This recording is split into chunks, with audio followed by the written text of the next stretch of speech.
오늘 설교 제목이 우리의 믿음은 진짜입니까? 입니다. 제목부터 심상치가 않습니다. 꽤 도발적이고 자극적입니다. 왜 그렇게 느낄 수밖에 없는지 생각해 보면 이 문장 자체가 우리가 가짜일 수 있다 하는 가능성, 그 전제를 포함하고 있기 때문입니다. 그런데 눈을 비비고 다시 문장을 잘 보면 이 제목은 너는 진짜인가? 그렇게 묻지 않습니다. 의심하거나 판단하려 하지 않습니다. 너는 이라고 하지 않고 우리라고 말하고 있습니다. 반성적으로 우리 자신에게 되물어 보자고 말하고 있습니다. 우리는 본문에서 상당한 논란이 있을 만한 이야기, 과격하게 말하고 있는 야고보 사도를 만날 수 있습니다. 행함이 없는 사람들을 정죄하고 판단하는 것 같습니다. 그러나 그 과격한 말 이면에는 전혀 다른 것이 있습니다. 그것은 목회자 야고보의 교회 공동체를 향한 사랑입니다. 어떻게 그것을 알 수 있을까요? 오늘 우리가 읽은 이 본문 전체는 야고보서 2장 1절 말씀의 울타리 안에 있습니다. 내 형제들아, 영광의 주, 곧 우리 주 예수 그리스도에 대한 믿음을 너희가 가졌으니.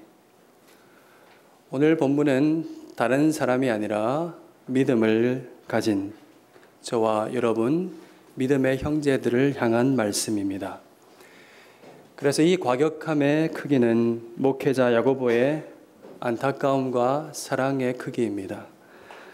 아무도 구원을 받지 못하는 가짜 믿음에 기만당하지 않기를 원하는 애타는 마음입니다.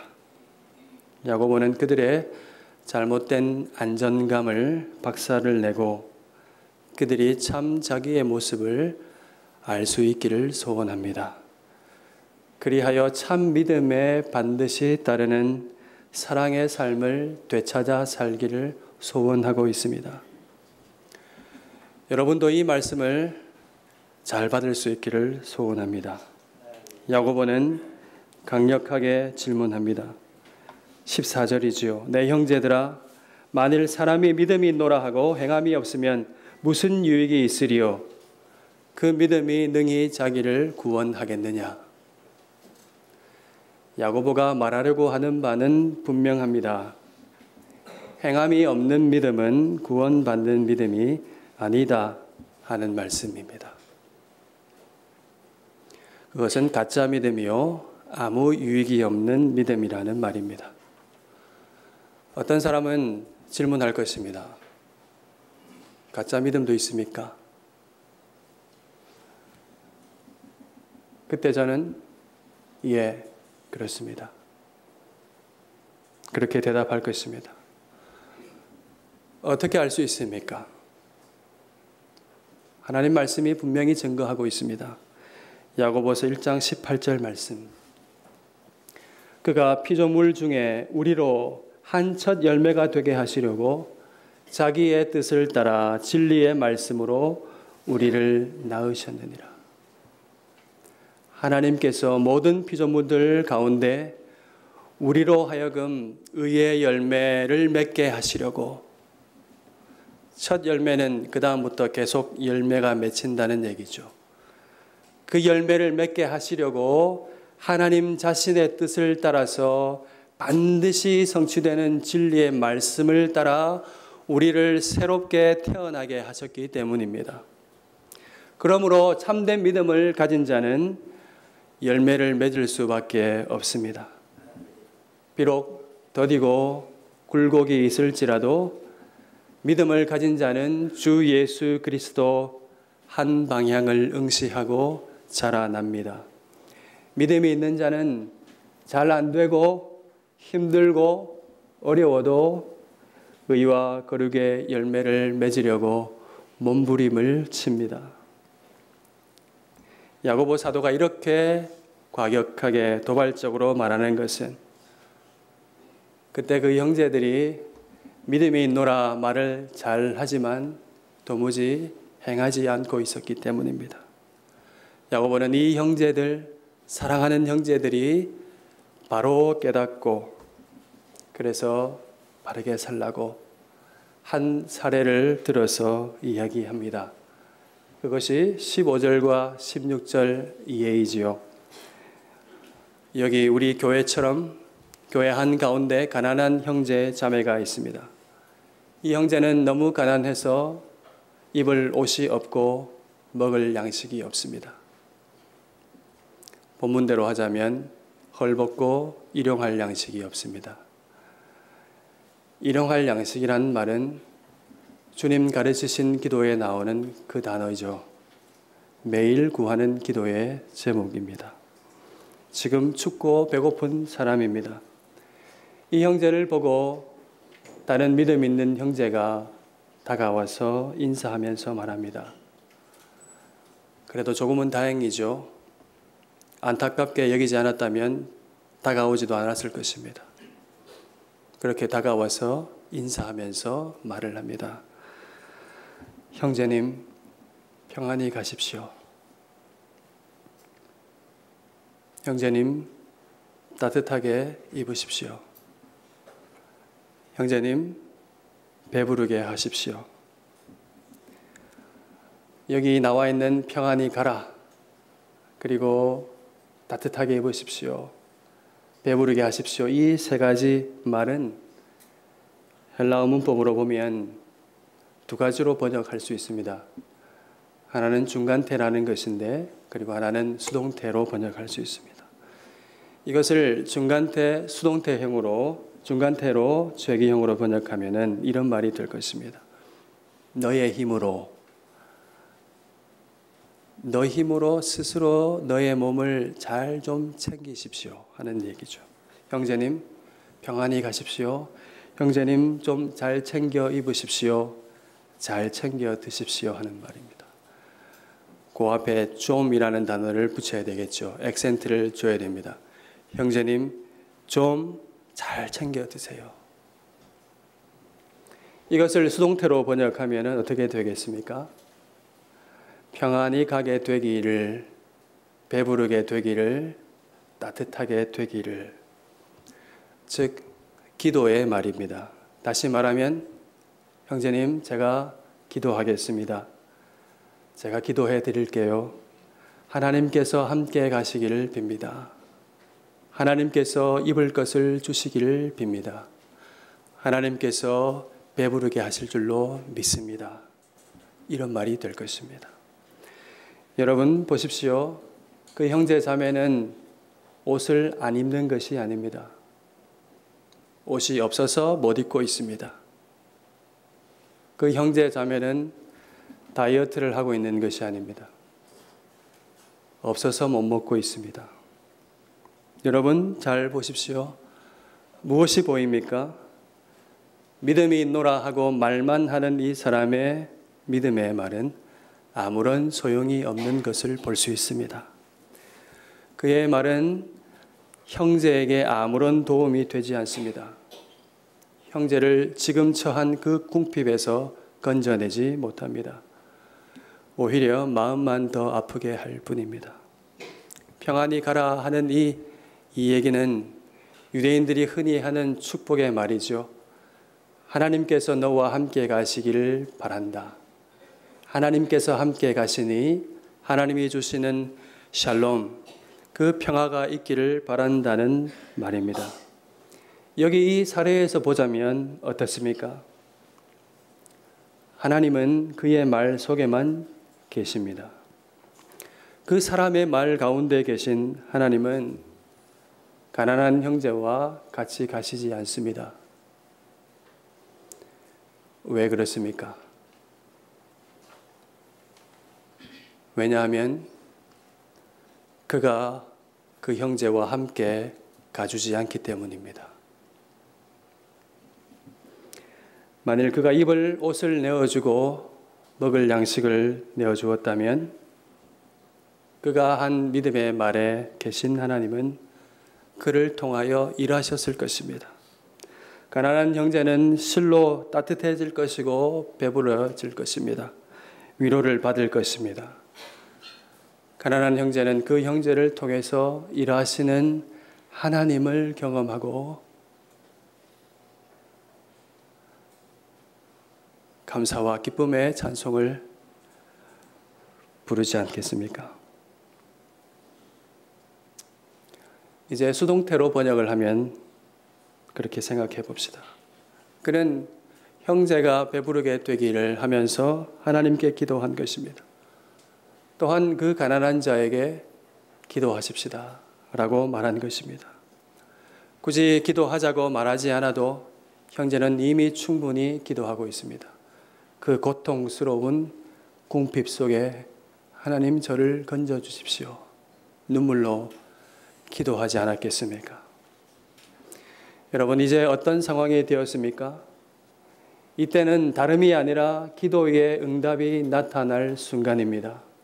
그가 말만 하지 않고 먹을 것을 주고 입을 것을 주었다면 그 형제는 기도한 대로 실제로 따뜻하게 되고 배부르게 될 것입니다. 기도가 응답이 되는 것이죠. 그는 그 믿음의 말대로 기도한 대로 그 형제들은 하나님을 찬양하면서 가난한 형제와 함께 하나님을 경험했을 것입니다. 성도 여러분, 행함이 없는 믿음이 얼마나 공허한 것인지 보십시오. 그의 말은 하자가 없지요. 경건한 말입니다. 기도입니다. 위로합니다. 축복합니다. 인사합니다. 샬롬을 이야기합니다. 그러나 그 형제에게 아무런 유익이 없습니다. 주지 않으니까, 행하지 않으니까 기도의 말이 아무 소용이 없습니다. 그 믿음의 말 속에 분명 하나님이라는 단어가 있지만 그 하나님은 말 속에 갇혀 계십니다. 허상의 하나님입니다. 성도 여러분, 이 말씀을 들으십시오. 17절, 이와 같이 행함이 없는 믿음은 그 자체가 죽은 것이라. 행함이 없는 믿음은 진짜 믿음이 아닙니다. 믿음과 행함은 결코 분리되지 않습니다. 야고보는 이 사실을 더욱 분명하게 이야기하기 위해서 어떤 사람을 상정하여서 18절과 19절을 이야기합니다. 이 사람은 행함과 믿음이 분리된다고 생각하는 사람입니다. 그래서 너는 믿음이 있다, 나는 행함이 있다, 이렇게 말하는 사람입니다. 이 사람은 신학적 근거를 댈 수 있는 사람입니다. 성경 구절을 읊으면서 믿음이 은사요 행함도 은사다라고 말을 할 수 있습니다. 그러면서 이렇게 말을 합니다. 나는 믿음의 은사는 있는데 행함의 은사는 없다. 이렇게 행함이 없는 자신을 변호합니다. 이 사람에게 야고보 사도가 말을 합니다. 행함이 없는 내 믿음을 나에게 보여라. 그렇다면 나는 행함으로 내 믿음을 보여줄 것이다. 있지도 않는 그 믿음을 나에게 보여봐라. 나는 행함으로 믿음이 무엇인지를 나타낼 수 있다. 대단히 도발적으로 말을 하고 있습니다. 무슨 말씀입니까? 믿음과 행함은 하나라는 말입니다. 믿음과 행함은 동전의 양면과 같습니다. 결코 뗄 수가 없다는 말씀입니다. 참된 믿음은 반드시 행한다 하는 말씀이죠. 왜냐하면 하나님께서 우리를 그런 사람이 되게 하시려고 독생자 예수 그리스도를 죽게 하시고 부활하게 하심으로 하나님의 소원을 담아서 우리가 의의 열매를 맺을 수 있도록 반드시 성취되는 진리의 말씀으로 우리를 전혀 새롭게 다시 태어나게 하셨기 때문입니다. 성도 여러분, 기억하십시오. 믿음이 있는데 나에게 아무런 행함이 없고 행함에 대한 아무런 부담도 없다면 둘 중에 하나입니다. 애초에 거듭나지 않은 사람이거나 심각하게 병든 사람입니다. 성도 여러분, 이 경고를 들으십시오. 성경은 이것을 경고하기 위해서 귀신의 믿음을 말하고 있습니다. 19절이죠. 네가 하나님이 한 분이신 줄을 믿느냐? 잘하는도다. 귀신들도 믿고 떠드니라. 하나님이 한 분이시라는 믿음을 가진 것, 그것은 잘하는 것이요 좋은 일입니다. 그러나 행함이 없는 믿음이 믿음이라고 말을 한다면 그런 믿음은 귀신들에게도 있습니다. 심지어 귀신은 하나님을 떠올릴 때 벌벌 떱니다. 적어도 이 귀신의 믿음이 어떤 사람들보다는 낫습니다. 왜냐하면 어떤 사람들이 믿음이 있다 하면서도 전혀 행하지 않고도 눈 하나 까딱하지 않는 사람이 있기 때문입니다. 이 사람들은 믿음과 아무런 상관없는 삶을 살면서도 하나님 앞에서 전혀 떨지 않습니다. 믿기만 하면 그만이라고 생각하는 사람, 그런 의미에서 오직 믿음을 말하는 사람들이 많습니다. 그러나 여러분, 믿기만 하여도 자동적으로 구원받는 믿음은 없습니다. 그것은 거짓말입니다. 멸망할 일입니다. 종교개혁자 칼빈은 하나님을 알면서도 무시하는 자들은 마귀보다 못하다고 말했습니다. 마귀보다 못한 믿음을 가진 사람들이 한국교회에 얼마나 많은지 모릅니다. 믿음과 행위가 일치되지 않는 사람이 너무 많습니다. 모두 거짓 믿음에 속아서 멸망할지 모릅니다. 지난주에 여러분 기도 덕분에 북방 비전 트립을 잘 다녀왔습니다. 여러 형제 자매들과 귀한 은혜의 시간을 보냈습니다. 여러 가지 소개하고 싶은 일이 많습니다만은 시간에 아주 마음을 울렸던 한 가지를 소개하고자 합니다. 큰 울림을 주었던 말씀인데 조선족 현지 교회 사역자가 해주었던 말입니다. 이렇게 말을 했습니다. 여러분, 우리를 향해서 통일을 사십시오. 그렇게 말을 하더라고요. 이 어법에 맞지 않는 말이죠. 통일을 사십시오. 무슨 말인가 하고 있는데 그 뜻을 이야기했습니다. 북한은 자기들이 들어가겠답니다. 우리는 가려고 해도 갈 수도 없고, 중국 국적인 그들이 북한은 우리가 들어가겠습니다. 그리고 여러분은 통일을 살아내십시오. 그러더라고요. 한국 교회는 먼저 통일을 살아내야 합니다. 여러분 곁에는 수많은 조선족 동포 3만의 북한에서 온 세터민이 있지 않습니까? 이분들과 먼저 통일되어야 합니다. 그러더라고요. 근데 여러분은 여전히 업신여기고 차별하고 용납하지 못하고 사랑하고 품지 못하면서, 다시 말하면 서로가 하나가 되는 통일을 살아내지 못하면서 통일을 말씀하지 마시라, 이렇게 이야기하더라고요. 한국 교회가 이 작은 통일을 그리스도 안에서 살아낼 때 그때 하나님께서 통일을 허락해 주실 것이라고 그렇게 이야기하더라고요. 저는 깜짝 놀랐습니다. 조선족 교회, 우리가 마냥 도와줘야 할 교회로만 생각하기 십상이었는데, 사실은 깨어서 한국 교회를 향하여 일깨워주는 말, 일깨워주는 기도, 그리고 우리를 충고하는 교회가 되어 있었습니다. 우리가 얼마나 믿음과 행위가 일치되지 않는 삶, 신과 행위, 통일되지 않는 삶을 살고 있는가 생각해 봅니다. 여러분은 어떻습니까? 우리가 전도하자고 말을 하는데 무엇이 전도입니까? 우리가 신과 행이 통일된 삶을 사는 것이 최고의 전도가 아니겠습니까? 믿지 않는 자가 교회에 들어왔는데 서로 사랑하지 못하고 형제님 평안히 가십시오. 배부르게 하십시오. 따뜻하게 입으십시오. 말만 무성하다면 무슨 소용이 있겠습니까? 잘 알지 못하는 그분들이 우리가 믿는 분이 어떤 분이신지를 어떻게 체감할 수 있을까요?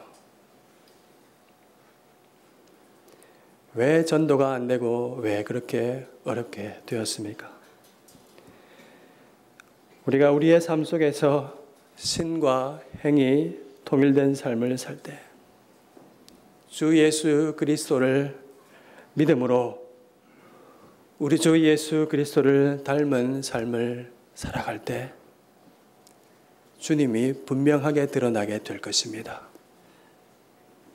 뭘 믿는지 우리의 행위를 통해서 드러나지 않을 때 아무리 말을 해도 예수 그리스도가 누구인지 오리무중입니다.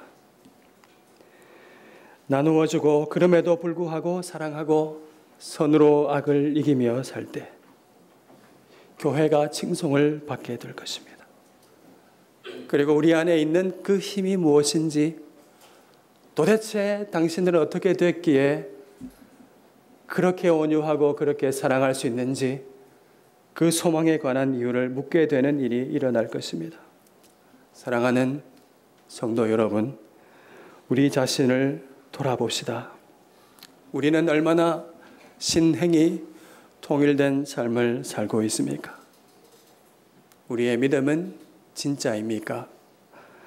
우리의 삶의 믿음에 합당한 아무런 행함이 없고 아무런 부담도 없다면 둘 중 하나라고 분명히 이야기했습니다. 아직 거듭나지 못한 사람이거나 우리가 육신의 정욕, 안목의 정욕, 이생의 자랑에 심각하게 오염되어서 믿음이 분열되어 있기 때문입니다. 그들이 하나님을 시인하나 행위로는 부인하니 가증한 자요 복종하지 아니하는 자요 모든 선한 일을 버리는 자니라. 성경은 말로 하나님을 시인하지만 행함이 없다면 그것은 가증한 것이요 복종하지 아니하는 자라고 말씀하고 있습니다. 믿음과 행위가 말과 삶이 분리되지 않는 것, 이것이 믿음의 증거입니다. 여러분, 두렵고 떨림으로 성경 말씀이 말하고 있는 바처럼 너희가 믿음 위에 서 있는지 자신을 확증하여 보라. 그렇게 하실 수 있기를 바랍니다. 혹시 믿음이 있다 하면서도 행함이 도무지 없으면서도 하나님 앞에서 떨지 않는 담대함을 가졌습니까? 어서 돌이켜야 합니다. 그것은 담대함이 아닙니다. 귀신보다 못한 것입니다. 우리가 심각하게 병든 것입니다. 행함이 있을 수 없는 지식적 동의는 믿음이 아닙니다. 그것으로는 구원받지 못합니다. 은혜의 보좌 앞에 담대히 나아가는 것, 그것은 이유를 불문하고 뻔뻔하게 나가는 것이 아닙니다. 은혜의 보좌 앞에 담대히 나아가는 것, 그것은 하나님 앞에서 자신을 돌아보며 주님, 제가 말씀대로 살지 못했습니다. 애통하며 나아가는 것이죠. 열매 없는 저를 용서해 주십시오. 복음에 합당하게 살지 못하는 저를 긍휼히 여겨 주십시오. 은혜만이 우리를 새롭게 함을 믿고 그 은혜를 간절히 바라며 나아가는 것입니다. 이것이 담대하게 나아가는 것이죠. 자격 없는 자신을 슬퍼하며 발견하며, 그러나 이 비루한 나를 내치지 아니하시고 끝까지 사랑의 손으로 붙들어 주시는 하나님, 주 예수 그리스도의 십자가로 말미암아 모든 죄가 동에서 먼 것처럼 서가 먼 것처럼 해결해 주신 그 주 예수님의 사랑을 믿고 담대히 나아가는 것, 그것이 생명의 증거입니다. 이때 하나님께서 하늘 문을 여시고 우리가 살 수 있도록 하늘의 자원을 우리에게 부어주실 것입니다. 사랑하는 성도 여러분, 복음에 합당하게 살아가십시다. 그러나 우리가 순종하며 살려고 할 때 여러 가지 시험이 옵니다. 가만히 있다가 좀 잘하려고 하면 항상 와요. 어려움이 오고 성질나게 합니다. 성질을 더 많이 납니다. 이때는. 시험은 우리의 믿음이 진짜인지 테스트할 것입니다. 그때라도 여러분 더욱 믿음으로 순종하여 온전함에 이르시기를 바랍니다. 아브라함을 보십시오. 야고보 사도는 믿음과 행함이 얼마나 긴밀하게 연결된 것인지, 참된 믿음이 어떤 것인지 보라고 다시 예를 들고 있습니다. 아브라함, 그들 유대인들이 아주 존경하는 인물이죠. 약속을 받았습니다. 75세의 늦은 나이에 너는 복이 될 것이다. 너의 후손이 별과 같이 많아질 것이다. 창대하게 될 것이다. 별과 같이 무수한 민족이 되려면 후손이 있어야 됩니다. 아들 있어야 되죠. 그러나 약속의 말씀 들었지만 아브라함은 아들을 없었습니다. 아무리 기다려도 10년이 되었을 때 하나님이 깊은 밤에 나타나셔서 아브라함아, 아브라함아, 나는 너의 큰 방패란다. 나는 너의 지극히 큰 상급이야. 그렇게 말할 때 아브라함의 마음은 너무나 불편했습니다. 하나님, 맞습니까? 그렇다면 어떻게 제게 아들 하나가 없습니까? 우리 집에 있는 이 충실한 종 다메섹 사람 엘리에셀이 저의 후사가 될 것입니다. 그러나 그때 하나님께서 별이 빛나는 밤을 보여주시면서 그를 이끌어 동서남북을 바라보라. 저 수많은 별들이 보이느냐 하시면서 너의 후손이 이와 같을 것이다. 다시 한번 약속의 말씀을 떠올려 주셨습니다. 곧 될 것 같았죠. 그러나 아브라함은 그러고도 14년을 기다려야 했습니다. 말이 14년이지 얼마나 어려움이 많았겠습니까? 얼마나 답답하고 얼마나 많은 회의가 찾아왔겠습니까? 이것이 정말 사실인가? 내가 본 것이 사실이 맞는가? 하나님 말씀이 정말 사실인가? 그래도 아브라함은 그 긴 세월을 믿음으로 기다렸습니다. 드디어 100세, 24년 만에 아들 이삭을 낳았습니다. 그런데 아들 이삭이 소년이 되었을 때 제법 듬직하고 일할 만할 때 하나님은 독자 이삭을 번제로 바치라고 말씀하셨습니다. 약속의 아들이죠. 이 아들을 통해서 후손이 많아져야 합니다. 아브라함은 100세가 이미 넘었습니다. 아들을 다시 낳을 수도 없습니다. 그런데 여기서 아들을 바치게 되면 어떻게 되겠습니까? 그래도 아브라함은 순종했습니다. 말씀하신 그 산으로 올라갔죠. 칼을 들고 아들을 잡으려 했습니다. 아브라함아, 아브라함아. 하나님께서 그때 말리셨습니다. 성경은 오늘 21절에서 아브라함을 두고 그 아들 이삭을 바칠 때에 행함으로 의롭다 하심을 받은 것이 아니냐 그렇게 말씀하고 있습니다. 심지어 24절에는 이로 보건대 사람이 행함으로 의롭다 하심을 받고 믿음으로만은 아니니라 말씀합니다. 아브라함은 말로만 하는 믿음으로 의롭다 함을 받은 것이 아니라 행함이 반드시 수반되는 참된 믿음으로 의롭다 하심을 받았습니다. 이것이 24절의 의미입니다. 바울과 다르지 않습니다. 논란거리가 없습니다. 분명한 말씀입니다. 22절과 같이 아브라함의 믿음은 행함과 함께 일했습니다. 그의 믿음이 살아계신 하나님을 바라보면서 가만히 있는 믿음이 아니라 믿음을 따라 행하는 것으로 믿음이 행함과 함께 일을 했습니다. 믿음과 행함은 영원한 동반자입니다. 서로 떼어낼 수가 없습니다. 그리고 22절 보면 행함도 일을 합니다. 행함은 믿음을 온전하게 합니다. 아브라함은 믿음은 계속되는 여러 시험 속에서도 그 가운데서 순종하면서 더욱 단단해지고 성숙해져 갔습니다. 아브라함이 여러 가지 시험을 만났죠. 잘 알고 계십니다. 과연 하나님께서 약속을 지키시는 것이 맞는가? 24년 그 긴 세월 동안 되묻지 않았겠습니까? 때로는 온전히 믿지 못해서 종회를 통해서 아들을 낳기도 했습니다. 그것 때문에 가정이 풍비박산나는 고통도 경험했습니다. 그러나 아브라함은 그 어려움 속에서도 그 시험 속에서도 믿음으로 순종하여 점점 성숙해져 갔습니다. 그리하여 마침내 아들을 바치라고 하는 그 말도 안 되는 말씀에도 순종할 수 있게 되었습니다. 히브리서 11장 17절 19절 말씀, 아브라함을 가리켜 이렇게 말씀합니다. 아브라함이 시험을 받을 때에 믿음으로 이삭을 드렸다. 그가 하나님이 능히 이삭을 죽은 자 가운데서 다시 살리실 줄로 생각한 것이다. 아브라함의 믿음이 어떻게 발전되었습니까?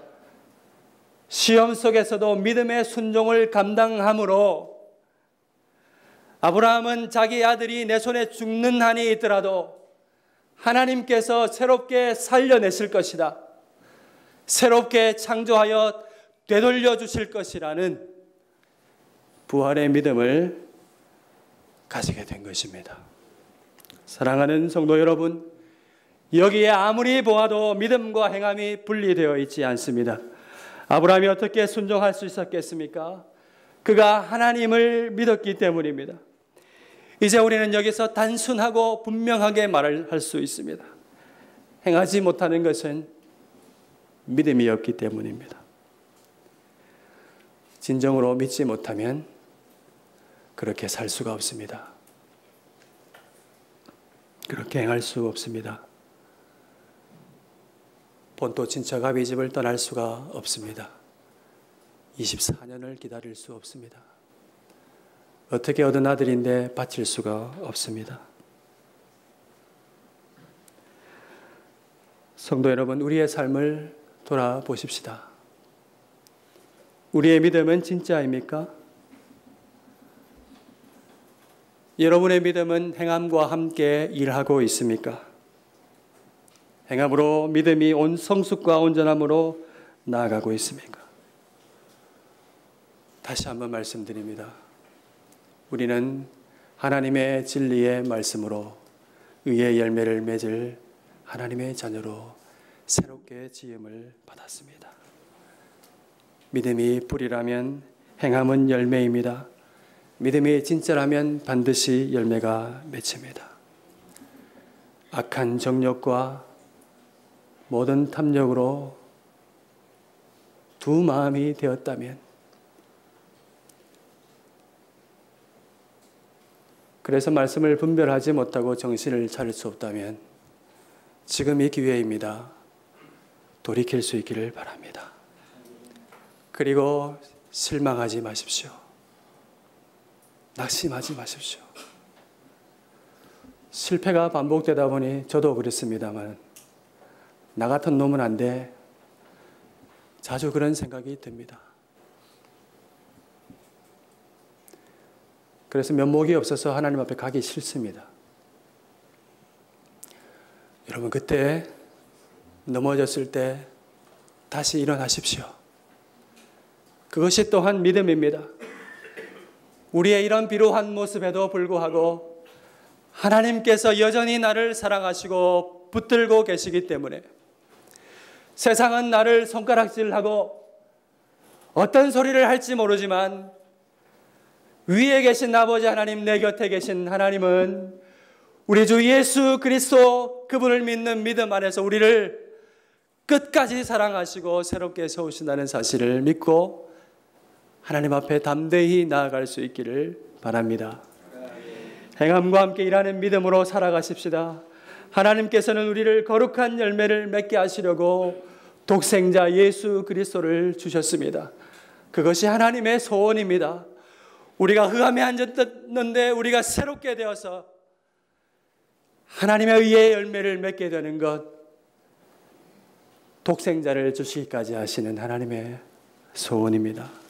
시험과 어려움이 있지만 믿음의 삶을 우리가 살려 할 때, 씨름하면서 힘들어도 다시 일어나고 다시 붙들고 뭐 하는 일인지 모르겠지만 그렇게 하나님 앞에서 살아가고 있는 그 모습을 보시고 하나님께서 기뻐하시며 모든 빛들의 아버지 좋은 것을 주시는 하나님께서 하늘을 여시고 각양 좋은 은사와 선물을 우리에게 허락하시고 우리에게 맡겨진 이 삶을 살아낼 수 있게 하실 것입니다. 여러분의 삶의 현장에서 무엇을 믿음으로 살아낼 수 있을지 생각하십시오. 그리고 무엇을 살아내야 하는지 생각해 볼 수 있기를 바랍니다. 신과 행을 통일하십시다. 오직 사랑으로 역사하는 믿음밖에 없다고 성경이 우리에게 말씀하고 있습니다. 신과 행을 통일하여 우리 주 예수 그리스도의 아름다운 은덕을 드러내는 삶을 살 수 있기를 소원합니다. 그리스도 안에서, 성령 안에서 의에 줄이고 목마른 자가 되기를 원합니다. 나는 주님의 기쁨이 되기를 원합니다. 하나님이 바라신 것이 이것이었지요. 독생자 예수 그리스도를 아끼지 않고 우리에게 주셨던 그 뜻이 우리로 하여금 의의 열매를 맺게 하는, 하나님의 선한 일을 감당하는 하나님의 친백성 친자녀가 되게 하시려고 그렇게 하신 것이지요. 힘들고 어려워도 믿음의 순종으로 그 고백을 드리면서 하나님 앞에 합당한 믿음에 어울리는 행함으로 우리의 믿음을 드러내며 살아가십시다. 그리하면 사람들이 우리에게 묻게 될 것입니다. 너는 어떻게 그렇게 살 수 있니? 도대체 그 힘이 무엇이냐? 나도 너처럼 되고 싶다. 그런 고백이 사방에서 들려오지 않겠습니까? 우리가 이 삶을 살아낼 때 우리가 설령 말하지 않더라도 우리가 믿는 분이 누구이신지가 온전히 드러나게 될 것입니다. 우리가 믿는 분이 어떤 분이신지를 믿음에 합당한 행함으로 살아가며 드러내시는 여러분이 될 수 있기를 간절히 소원합니다.